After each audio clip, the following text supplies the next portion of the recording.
bem-vindos à TV Dom Total, da Escola Superior Dom Helder Câmara, que agora estreia o programa Dom Político, com temas da atualidade no mundo jurídico e no mundo político. Nesse programa, nós vamos trabalhar a reforma da Previdência, versão 1 e versão 2. Os nossos debatedores são Ivanir Irênio, juiz federal e professor de Direito Previdenciário da Faculdade de Pitágoras, desde já agradeço a sua presença, e a professora Fernanda Brito, advogada e também professora de Direito Previdenciário da Escola Superior Dom Helder Câmara. O que se discute numa reforma da Previdência, na verdade, é todo um contexto de um colchão social. Se a gente lembrar que o direito previdenciário é oriundo lá dos direitos sociais, ainda no século XIX, de Otto von Bismarck na Alemanha, toda uma construção, ela faz parte do processo civilizatório. Mas, por outro lado, a responsabilidade fiscal de se manter benefícios, de se manter esse colchão social, ela vem à tona a cada tempo.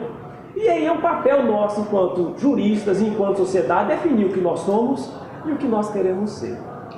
Professor Ivanir Irênio, na sua opinião, a versão 1 e a versão 2 da reforma da Previdência, o que foi e o que ficou, na sua opinião, o que deveria realmente ser? Primeiro, a professora Fernanda, o professor Abrão. Professor Abrão, eu não podia, antes de responder essa pergunta, deixar de complementar o que o senhor disse sobre a proteção social e sobre a importância desse tema, porque nós podemos participar de vários debates, muitas questões nos interessam, mas eu acho que nenhuma questão interessa um país tanto quanto previdência social. Em algum momento em nossas vidas vamos precisar delas, porque certamente ao longo da nossa vida laboral vamos adoecer e vamos precisar de um auxílio-doença, vamos chegar a um momento ao óbito e nossos dependentes vão precisar de uma pensão por morte. Então, a Previdência é um assunto que domina a todos e deve estar na pauta do país. Sobre a questão do colchão social, da proteção social, é importante dizer que esse assunto é relevante também porque a Previdência Social paga hoje 33 milhões de benefícios todo mês. 33 milhões de brasileiros recebem benefícios todo mês a um gasto de 35 bilhões de reais. Então nós não temos a previdência dos nossos sonhos, mas nós não temos um programa social insignificante. Nós temos um programa social que leva renda mínima e dignidade a milhares de pessoas. Ou seja, 75% dos nossos municípios recebem mais do INSS todo mês do que da própria arrecadação tributária. O movimento da economia local. Sim, eu, por exemplo, eu era favorável a quase a integralidade da primeira proposta de reforma previdenciária, que foi surpreendida com um episódio político, talvez depois a gente vá comentá-lo, e que acabou agora, essa semana, sendo desidratada com uma segunda versão. Do importante que ficou nessa versão, a idade mínima, e nós vamos certamente falar um pouco à frente. A idade mínima de aposentadoria no Brasil dissocia do restante do mundo. O brasileiro se aposenta muito cedo, esta é um fato a ser constatado. Então, a mudança da aposentadoria ficou, e é importante, vai passar a mulher aos 62 e o homem aos 65. Ficou importante também colocar junto os sistemas previdenciários do servidor público e do trabalhador da iniciativa privada, para que nenhum tenha benefícios além do outro, ou seja, todos os brasileiros somos iguais, então temos que ser tratados igualmente. E o que eu acho negativo do que foi retirado, do relevante que foi retirado, nós deixamos de fazer um debate sobre a previdência rural, que é extremamente deficitária, extremamente, o trabalhador rural aposenta com idade reduzida, sem contribuições, ela é extremamente deficitária, e foi retirada a questão do LOAS, do benefício de prestação continuada, o aumento da idade. Talvez esse ponto não seja tão relevante, porque é um grupo muito específico. É só a pessoa acima de 65 ou deficiente que recebe. Isso realmente não impacta negativamente as contas do governo, a ponto de talvez justificar essa mudança nesse momento. Mas a aposentadoria rural, acho que foi a nossa pior perda. Sem falar que já na primeira foi retirada a discussão sobre a aposentadoria dos militares, que eu acho que é uma outra discussão que o país vai ter que fazer, vai ter que se colocar à frente dela. Professora Fernanda, da versão 1 para a versão 2, eles dizem que, na verdade, o que se economizaria seria 60%. Então, ou seja, Na versão 1 você teria uma economia de 600 para 700 bilhões de reais e com essa segunda você vai ter 60% dessa previsão. Na sua opinião, novamente, o que tem na versão 1 e na versão 2 que realmente é preocupante na sua opinião? Bom, primeiro queria agradecer o convite, cumprimentar a professora Brown, professor Ivanir. Concordo com o professor Ivanir nas primeiras palavras no que diz respeito à relevância do tema. A previdência social ela é uma conquista social e tem que ser tratada com cuidado, com cautela. Então é um tema extremamente importante porque ele afeta milhões de pessoas, afeta a vida de milhões de pessoas vivas e gerações futuras, né? Então é um tema que tem que ser tratado com responsabilidade. Mas discordo dos aspectos positivos da reforma, porque eu discordo desde a primeira versão. A idade mínima no Brasil imposta, ela é um tema um tanto quanto delicado, porque no Brasil nós temos muitas desigualdades sociais, é reconhecida a nossa desigualdade, né? Copiar a idade de outros países, né? Na França tem 67 anos de idade, né? é um tanto quanto perigoso, porque o nosso mercado de trabalho vai conseguir suprir essas pessoas quando elas tiverem 60 anos, né? E afeta especialmente o mais pobre. Quem começa a trabalhar muito cedo, começa a trabalhar aos 15 anos, o homem ele vai trabalhar até os 65 anos, conforme a idade do homem. Nós vamos ter mercado de trabalho para esse homem, especialmente os mais pobres, né? Então ele vai ficar sem aposentadoria e sem emprego, né? Vai ser um problema social lá no futuro. Então a idade mínima é um tema importante que tem que ser, uma hora tem que ser colocado, mas é a longo prazo, né? E não imposta da forma... Isso é uma regra de transição, fazer uma transição. Uma transição, mas a longo prazo, sim, né? Dadas as nossas desigualdades. Então, a idade mínima é um tema que eu acho delicado. O tempo de contribuição, que era na primeira versão de 25 anos, aí foi reduzida para 15 anos. Com 60% e vai aumentando gradativamente. Até os 40. Então, você pode me falar, então bastam 15 anos que a pessoa vai se aposentar, ok. Só que o cálculo dessa aposentadoria, nessa versão da segunda medida, ela é extremamente prejudicial, né? Porque você vai fazer a média e vai colocar o percentual de 60% aos 15 anos de contribuição. E esse percentual vai aumentando à medida que a pessoa for trabalhando por mais tempo. Essa média só chegará aos 100% quando esse trabalhador, esse segurado, contribuir por 40 anos. Né? Então, o cálculo é extremamente prejudicial. Sim, porque a gente, na Previdência, a gente tem que lembrar que o sujeito pode ter 60 anos de idade, 70, mas efetivamente contribuiu, é isso que está contando, né?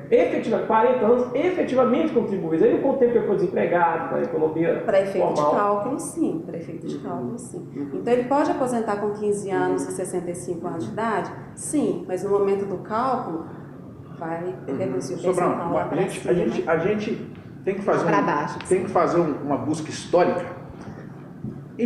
Até 1990, antes da Lei 8.213, o prazo de carência, o número mínimo de contribuições que o segurado deveria ter para aposentar era de 60, 5 anos. E passou para 180 meses, passou para 15 anos. E também foi essa preocupação geral. Como é que a população de baixa renda, o pobre, que tem muita instabilidade profissional, trabalha com carteira, mas trabalha informalmente ou fica desempregado, ele vai reunir 15 anos. E a experiência mostrou, e o passar do tempo mostrou, e a regra de transição foi de 90 a 2011, saiu de 60, fomos andando de 66, 72, 78, até chegar em 2011 com 180. E isso foi bem absorvido. Foi bem absorvido. Então, na versão original, que trazia essa carência para 25 anos, com uma regra de transição que hoje vai chegar a 2042, não acho que seria absurdo, até porque hoje nós estamos falando de uma vida laboral de 35 a 40 anos, então 25 seria mais ou menos metade. Eu acho que a gente tem sim que reestruturar nosso mercado de trabalho, nós temos deficiências no mercado de trabalho, mas o que eu acho, não se corrige Deficiências no mercado de trabalho com previdência. São assuntos que, embora andem juntos, têm autonomia. Eu vou dar um exemplo. Professores não ganham bem, ganham mal. E aí, ao invés de valorizar o professor dentro de sala de aula, da estrutura de trabalho, boa remuneração, nós demos a ele aposentadoria com 25 anos. Então nós temos professores que começaram a trabalhar com 20 e aposentaram com 45. Ninguém sai do mercado de trabalho aposentado para receber um benefício com 45 anos. Isso não existe em nenhum país do mundo. E olha que não estou falando de país europeu, de escandinavo, não. Estou falando dos nossos vizinhos aqui, países com o mesmo grau econômico. O que nós temos é fazer com outras carreiras. Juízes, promotores, advogados públicos, que conseguiram boas estruturas de carreira, boas remunerações e não precisam ser compensados numa regra de aposentadoria. A idade mínima é igual para todos. Seja pobre, seja professor, haverá a imposição de uma idade mínima. E a minha preocupação é com o pobre, é com a pessoa que é excluída desde o início, que começa a trabalhar muito cedo e que não sei se terá mercado de trabalho para ele lá na frente. Né? Outra coisa que passou, que compõe o texto, é a proibição de acumulação de aposentadoria com pensão, permitida apenas até 2 salários mínimos. Então, o cônjuge contribuiu para a Previdência ao longo de sua vida. Faleceu, vai deixar a pensão para a esposa contribuiu, tem a sua aposentadoria. Se a soma da sua aposentadoria com a pensão deixada pelo cônjuge superar 2 salários mínimos, ela não vai poder acumular os 2 benefícios, sendo que a renda familiar era composta pelos 2 rendimentos. Né? Proíbe também a acumulação de aposentadorias e pensões, também considerando regimes distintos, não só do regime geral, também é um problema grave. E fala também do professor, que agora vai ter idade mínima, né, de 60 anos. Para ambos os sexos. Né? Para ambos os sexos, a idade mínima.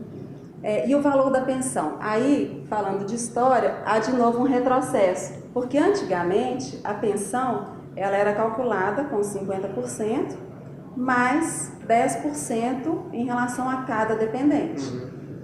Depois com a 8.213, passou a ser o percentual de 100% independente do número de dependentes. Agora, com a versão, a pensão volta a ser 50% mais 10% por cada dependente. Então, é um certo retrocesso. Bom, a pergunta que não quer calar, seja a versão 1, seja a versão 2, nós temos ambiente político para aprovação dessa reforma, professor Ivan?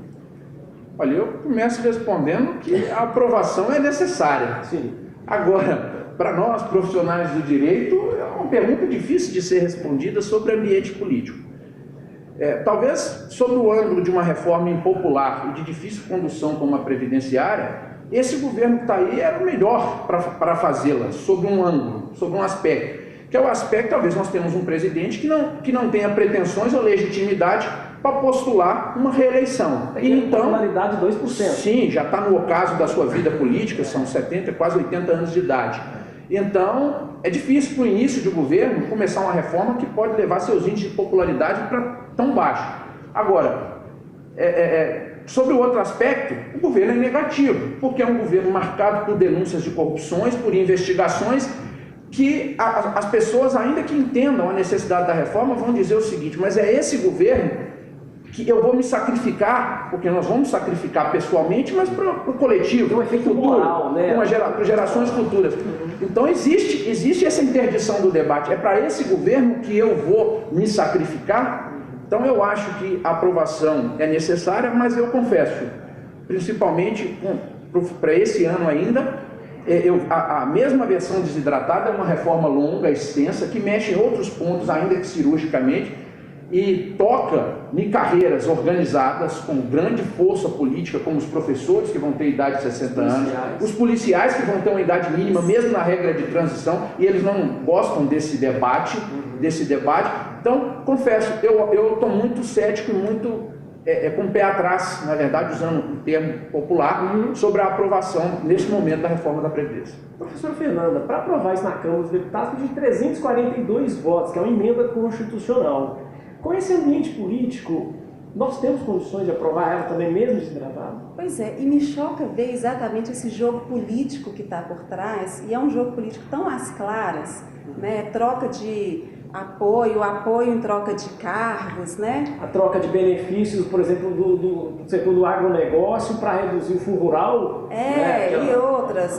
Um deputado assumindo uma pasta no ministério em troca de apoio do governo, né? Então, isso é chocante, porque isso não está mais nos bastidores, né? Isso está às claras para todo mundo. E, para mim, esse Congresso nosso não tem legitimidade, não tem moralidade, não tem para votar um tema de tamanha relevância, de tamanha repercussão de médio e longo prazo para gerações futuras. Muita gente que vai votar ali deveria estar preso, né? Então, eu não confio, não me representa, não nos representa, então eu acho que não tem moralidade e não é o momento oportuno para discutir esse tema. A gente sabe, né? A gente não quer aqui esgotar o tema, mas a gente já está fechando o programa. Eu queria, na verdade, que vocês dissessem para mim, né, para gerações futuras, qual que é o papel delas? A gente sabe que é um tema sempre revisitado, a gente sabe que o nosso bônus demográfico está acabando em 2040, corre o risco de a gente ficar velho sem ficar rico, enfim. Para gerações futuras, qual a mensagem que vocês deixariam? Sobral, eu quero antes pontuar duas coisas, duas ou três coisas. Hoje, nós temos 10 pessoas trabalhando para cada aposentado. Em 2060, nós vamos ter 2 pessoas trabalhando para cada aposentado. Ou seja, esses dois, nessa toada, nesse ritmo, vão ter que pagar o mesmo que os 10. Então, eu tenho muita preocupação com a geração dos meus filhos. Porque hoje a minha contribuição previdenciária está indo passar de 11 para 14. Ou seja, eu estou indo perder mais 3% da minha renda para custear a minha previdência e das gerações futuras. Na previdência não é um seguro de vida que eu pago só o meu, eu pago para todo mundo. É uma responsabilidade intergeracional. Sim, solidária, né? Então, quer dizer, eu tenho muita preocupação. Existe muito debate se existe déficit ou não. Eu tenho a minha posição, a partir dos estudos, das análises, dos pareceres. Eu acredito que existe déficit da Previdência e ele é bilionário. Eu acho que existe déficit da Previdência e ele é bilionário. No mundo todo, a idade média de aposentadoria é 64 anos. No Brasil é 55. Nós aposentamos muito cedo. No Brasil se vive menos. Em 1980, o brasileiro vivia 62 anos. Hoje, o brasileiro vive 76 anos. Nossa expectativa de vida está na média mundial dos melhores países do mundo. Claro que nós temos um grupo de países europeus e escandinavos já chegando a 80, mas nós estamos falando em 76. Em 76 anos. Então, nós temos que melhorar as nossas práticas previdenciárias. Idade mínima existe no mundo todo. No Brasil não existe. Nós temos várias aposentadorias com 46, 47, 48, 49 anos, seja no setor público, seja no setor privado limitado a um teto de 5.800, seja no setor público com subsídios de 22, 23, 25 mil. Parece privilégio. Correto? Privilégio. Então, quer dizer, eu acho que a reforma deve vir sobre a questão rural.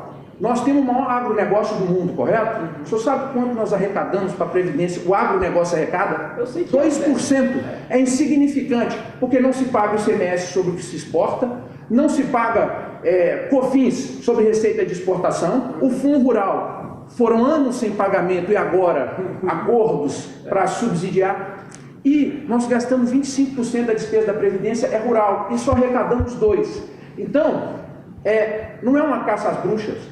O que eu acho que nós devemos fazer é adequar a nossa realidade previdenciária, nossas práticas previdenciárias, ao que o mundo, que já está mais idoso, o senhor falou tudo, em 2060 nós vamos ter 50 milhões de idosos a mais.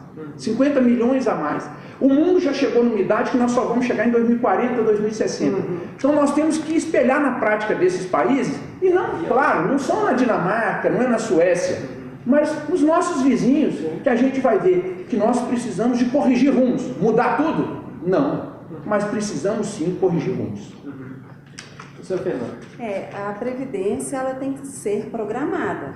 Desde a sua instituição em 1923, o modelo ele vem sendo modificado, vem sendo alterado de acordo com os aspectos sociais, econômicos, políticos e até culturais. Então essa mudança, ela sempre vai acontecer. porque a Previdência ela sempre vai ser afetada por esses elementos, né? Agora, a gente tem que fazer a reforma com cuidado, tem que ser baseada em cálculos atuariais sérios, né? Não é uma conta simples do ponto de vista do que arrecada e do que se paga. Tem vários outros elementos que estão por trás ali, que vão as variáveis, né? Exemplo, conceito de invalidez. O conceito de invalidez é um conceito que modifica. Uma pessoa portadora de uma deficiência era considerada inválido há 20 anos atrás, hoje, pelo contrário, está inserido no mercado de trabalho. A tecnologia, a questão da evolução da saúde. O mercado de trabalho de hoje é diferente do mercado de trabalho daqui a 20 anos. A quarta revolução industrial está aí, né? Então, um cálculo atuarial sério para definir quais são os limites dessa reforma da Previdência. A gente pode progredir, mas sem retroceder, com cautela. O que eu falaria para os meus, o que eu falo para os meus alunos, o que eu falo para as gerações futuras, é que a Previdência está na vida de todo mundo, é inevitável, né? E essas políticas de reforma, ela tem uma consequência muito grave, que é o descrédito que ela pode causar em relação às pessoas jovens. E esse descrédito faz com quê? Com que as pessoas vão se afastando, trabalhando talvez no mercado informal e não contribuindo para o sistema. Acaba virando tiro no pé, porque essa exclusão previdenciária deixa de arrecadar também. Então, a gente tem que trabalhar também numa política de inclusão previdenciária. E essa política de inclusão previdenciária, ela só existe se houver uma credibilidade. A legitimidade do sistema. E se as pessoas acreditarem no sistema. Então, se eu perco essa credibilidade, eu perco um ponto importante da Previdência. Isso afeta as gerações futuras também.